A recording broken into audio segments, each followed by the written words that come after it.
అదే RTV app వార్తల్ని క్షణాల్లో చదివే అవకాశం ఉంటుంది. ఒక న్యూస్ పేపర్, ఒక టెలివిజన్ ఛానల్ మీ చేతుల్లో ఎప్పుడూ ఉంటాయి.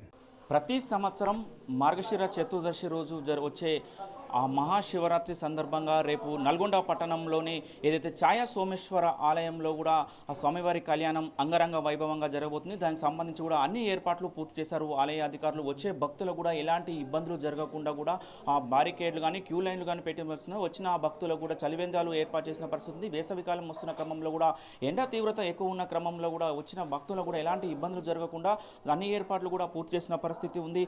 ఎవరికి కూడా అన్ని కూడా ఏర్పాట్లు చేశారు. ఛాయా సోమేశ్వర ఆలయం మాత్రము రేపు సాయంత్రం కూడా కళ్యాణం జరగబోతుంది. ఈ కళ్యాణానికి రోడ్లు భవనాల శాఖ మంత్రి కోమటిరెడ్డి వెంకరెడ్డి కూడా స్వామివారికి పట్టు వస్త్రాలు తలంబ్రాలు ప్రసాదించనున్నారు. దానికి సంబంధించి కూడా రేపు ఆయన ప్రత్యేక పూజా కార్యక్రమంలో కూడా ఏర్పాటు చేసిన పడుతుంది. మొత్తంగా ఛాయా సోమేశ్వర ఆలయంలో కూడా ఏర్పాట్లు మొత్తం కూడా చక్కచక్కగా కొనసాగుతున్నట్టు పరిస్థితి ఉంది. ఏర్పాట్లు ఎలా చేశారు, రేపు కార్యక్రమాలు ఏ విధంగా జరుగుతాయి, ఏ కార్యక్రమాలు జరుగుతాయి అనేది తదితర అంశాలు తెలుసుకునేందుకు మనకు ఆలయ అర్చకులు ప్రస్తుతం మనతో ఉన్నారు. సార్ అడుగు తెలుసుకునే ప్రయత్నం చెప్పండి. రేపు మహాశివరాత్రి సందర్భంగా ఎలాంటి ఏర్పాట్లు చేశారు, రేపు ఏ కార్యక్రమాలు జరుగుతాయి, స్వామివారి కళ్యాణం ఎప్పుడు జరుగుతుంది, ఎంతమంది కూడా ఈ హాజరు కానున్నారు?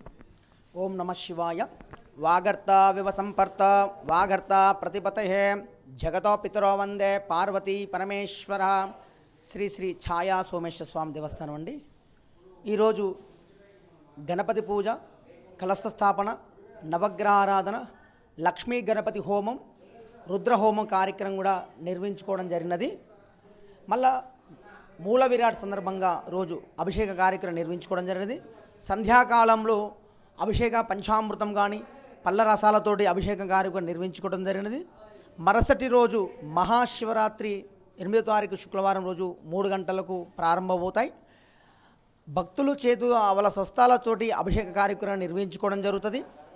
8 గంటలకు ఉదయము మహాన్యాసపూర్వక రుద్రాభిషేకం పుట్టమన్నుతోటి శివలింగం చేసి దానికి స్వామివారికి అభిషేకం కార్యక్రమం నిర్వహించుకోవడం జరుగుతుంది. అంటే మనకు సంస్కృతి కార్యక్రమం కూడా నిర్వహించబడుతున్నది. మళ్ళీ రాత్రి 9 గంటలకు శివపార్వతి కళ్యాణమోత్సవం కార్యక్రమం కూడా నిర్వహిస్తున్నాము. భక్తులు తలంబ్రాలు కానీ పట్టు వస్త్రాలు కూడా సమర్పిస్తారు. ఏమన్నా భక్తులు జాగారున్న వారు కానీ బుర్రకథ కార్యక్రమం కానీ కార్యక్రమంగా నిర్వహించుకోవడం జరుగుతుంది. మళ్ళా ఈ భక్తులకు ఎటువంటి అసౌకర్యం కలగకుండా కమిటీ వాళ్ళు ఏర్పాటు కూడా చేయడం జరిగినది. మరుసటి రోజు ఈ మనకు తెల్లవారుజామున అగ్నిగుండాల కార్యక్రమం కానీ శివపార్వతి ఈ ఊరేగింపు కార్యక్రమం కానీ సాయంత్రము తెప్పోచ కార్యక్రమం కూడా నిర్వహించుకోవడం జరుగుతుంది. 2 రోజుల పాటు కార్యక్రమాలు కొనసాగుతాయి. అదేవిధంగా మీ స్వస్థాలతోటి అభిషేకం చేసినట్టయితే పానిగ్రహం విషయంలో కానీ ఆరోగ్యాల పరంగా కానీ స్వామివారిని ముట్టుకుంటున్నట్టయితే తప్పనిసరి అనుగ్రహాన్ని పొందుతారు. ఎందుకంటే బ్రహ్మసూత్రం ఉన్న శివలింగం ఇది అరుదుగా ఉంటాయి. ఇలా ఉన్న శివలింగం చాలా పవర్ఫుల్ అండి. ఇక్కడ ఈ నేత్రాల దగ్గర లైన్స్ ఉంటాయి, గీతలు, బ్రహ్మసూత్రం కూడా దాన్ని పిలుస్తారు. ఒక లైను అభిషేకం లైను, విష్ణు దర్శనము, ఉచిత దర్శనం 3 లైన్ల ద్వారా ఏర్పాట్లు కూడా చేయడం జరిగినది.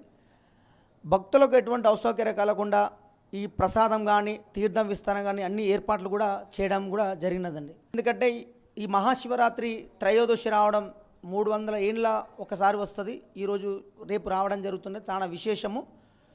అంచనా ప్రకారంగా 4 లక్షల మంది భక్తులు రావడం కూడా జరుగుతుంది.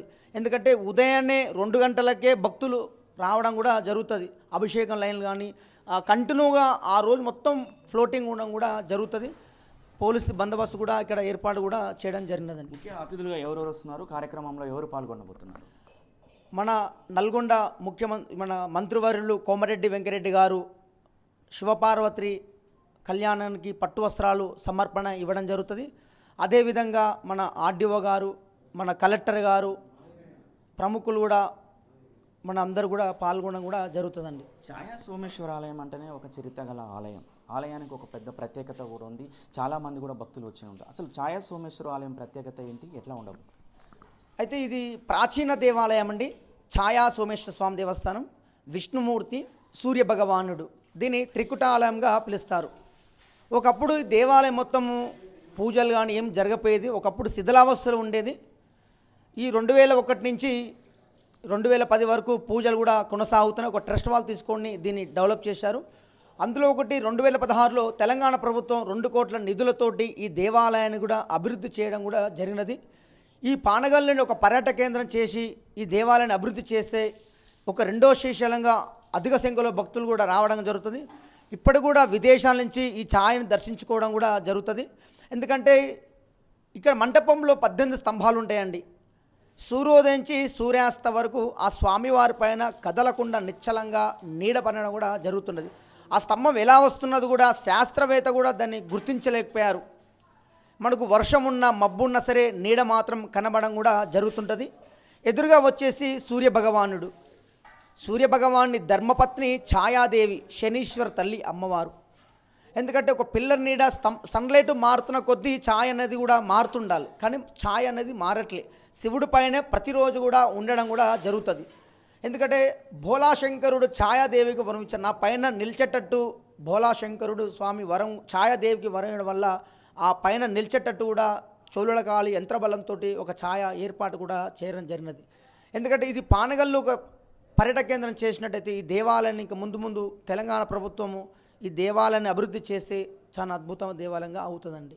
రైట్, మొత్తంగా ఇది చెప్తున్నట్టు ఏదైతే ఛాయా సోమేశ్వర ఆలయం ఒక ప్రాచీన కాలం నాటి ఆలయము, దానికి చాలా ప్రత్యేకత ఉన్న ఆలయం. ఈ ఆలయానికి రేపు జరిగే శివపార్వతుల కళ్యాణానికి లక్షల మంది కూడా హాజరు కాబోతున్నారని కూడా చెప్తున్నారు. వచ్చిన భక్తులు కూడా ఎలాంటి ఇబ్బందులు జరగకుండా మేము అన్ని ఏర్పాట్లు చేశామని కూడా ఆలయ కమిటీ సభ్యులు కానీ అందరూ కూడా చెప్తున్నట్టు పరిస్థితి కనపడుతుంది. దీనికి సంబంధించిన ఏర్పాట్లు కూడా పూర్తిగా చకచక జరుగుతున్న పరిస్థితి కనపడుతుంది. గంటల నుంచి కూడా భక్తులు పెద్ద ఎత్తున కూడా తరలి వచ్చి స్వామివారిని దర్శించుకొని ఉన్నారు. ఈ క్రమంలో కూడా వచ్చిన ఎవరైతే భక్తులు ఉన్నారో భక్తులు కూడా ఎలాంటి ఇబ్బందులు జరగకుండా కూడా అన్ని ఏర్పాట్లు పూర్తి చేస్తున్నారు అధికారులు. మనం విజువల్లో కూడా చూస్తున్నాం. ఏదైతే ఆ బారికేడ్లు ఉన్నాయో, ఏదైతే ఆ గుడిలోకి లోపలికి ప్రవేశించే క్రమంలో కూడా ఆ క్యూ లైన్లు ఏర్పాటు చేశారు. ఆ క్యూ లైన్లకు కూడా బారికేడ్లకు కూడా సంబంధించిన దాంతో పాటు మొత్తంగా కట్టి కూడా ఒక రకంగా కూడా చేస్తున్న పరిస్థితి కనపడుతుంది. ముఖ్యంగా వచ్చిన ఎవరైతే భక్తులు ఉన్నారో భక్తులకు కూడా ఎలాంటి ఇబ్బందులు జరగకుండా కూడా అన్ని ఏర్పాట్లు పూర్తి చేశామని కూడా ఆలయ అధికారులు చెప్తున్నారు. మనం విజువల్లో కూడా చూస్తున్నాము.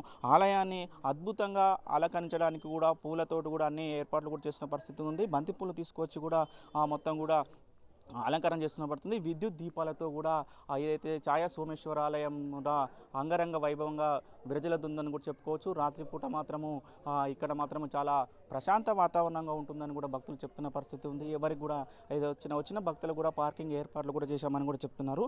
ఏదైతే రేపు సాయంత్రము స్వామివారి కళ్యాణం ఉంటుంది. కళ్యాణం కూడా లక్షలాది మంది కూడా భక్తులు వచ్చే పరిస్థితి ఉంది. కాబట్టి వచ్చిన భక్తులకు కూడా ఎక్కడ ఇబ్బంది జరగకుండా పార్కింగ్ ప్లేసులు ఎక్కడైతే వాహనాలు వచ్చాయో ఆ వాహనాలకు సంబంధించి వాళ్ళకు కేటాయించిన పార్కింగ్లను కూడా తమ వాహనాలు నిలుపుకోవాలని కూడా ఇప్పటికే సూచిస్తున్న పరిస్థితి. దీనికి సంబంధించిన రుద్రసేన అనే ఒకటి ట్రస్ట్ ఉండదు. రుద్రసేన ప్రతినిధులు కూడా ప్రతి నిమిషం ప్రతి మినిట్ కూడా ఇక్కడ పర్యవేక్షిస్తుంటున్నారు.